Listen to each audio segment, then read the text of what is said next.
प्यारे बच्चों, स्वागत है आपका हमारी यूट्यूब चैनल पर। मैं एमसी योगी। आज हम क्वेश्चन करेंगे। ये इम्पोर्टेंट क्वेश्चन है, आता है पेपर में एग्जाम के अंदर 10th क्लास का।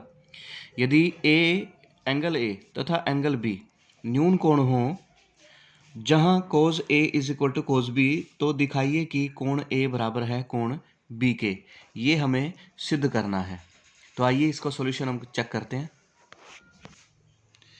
तो बच्चों, इसको करने से पहले एक चीज़ और आपको करनी रहेगी, इसमें सीखना रहेगा कि जब भी दो भुजाएं बराबर हों ट्रायंगल के अंदर, देखिए ध्यान से, यहाँ पर हमारा A B is equal to A C.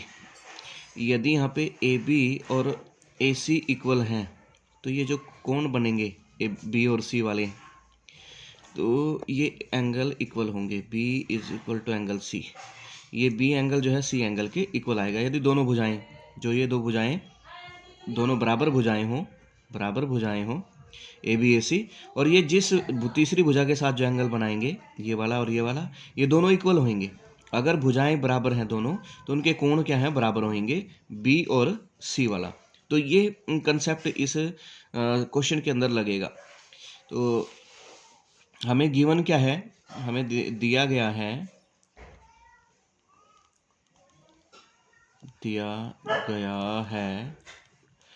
Cos A is equal to cos B. अब कोस ए और बी, इसके लिए मैं राइट एंगल ट्रायंगल बनाता हूं। उसमें देखिए, ये राइट एंगल ट्रायंगल है, ये सी है, ये ए है और ये बी है।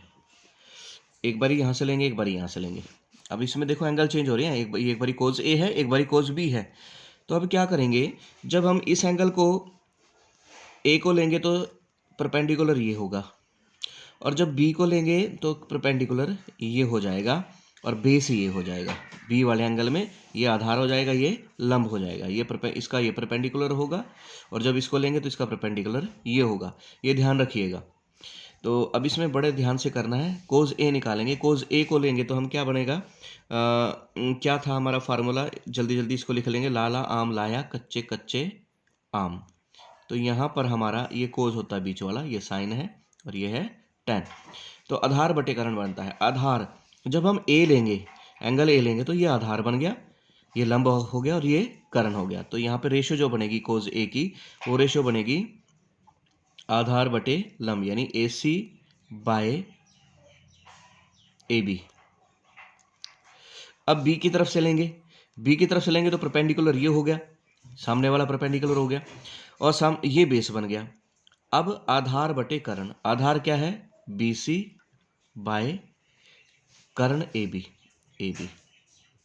B C by A B, ये आधार हो गया। अब लंब ये हो गया सामने वाला, और कर्ण ये हो गया। तो ये आ गया। अब इसमें हम क्या देखते हैं कि दोनों भुजाएं बराबर हैं और इक्वल में है, तो ये क्या होगी? कैंसिल आउट हो जाएंगे एक दूसरे से। तो A C is equal to B C आ जाएगा हमारा। और अभी जो मैंने बताया था आपको, जब A C is equal to B C आ जाए तो एंगल बी और सी क्या होते हैं? इक्वल हो जाएंगे। एंगल, इसका मतलब क्या हो जाएगा? वहाँ तो बी और सी है, यहाँ पे ए और बी हैं, कोस ए और कोस बी। तो क्या होगा कि यहाँ पर जो एंगल ए है वो एंगल बी के इक्वल आ जाएगा, और आपका यहाँ सी आएगा, ये और ये ए और बी आ जाएगा। मतलब इस तरीके से कर देंगे इसको, तो बिल्कुल एग्जैक्ट आ जाएगा। तो यहाँ कारण लिखना पड़ेगा, ये लिखना पड़ेगा कारण, जब त्रिभुज की दो भुजाएं बराबर हों तो सम्मुख कोण बराबर होते हैं। सम्मुख कोण बराबर होंगे।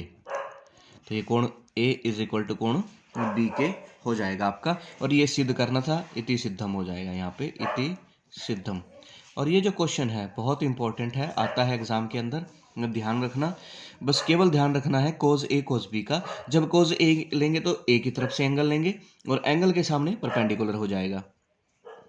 और बी जब लेंगे तो बी के सामने वाला परपेंडिकुलर हो जाएगा, बेस ये हो जाएगा और ये हाइपोटेनस है ही इसका।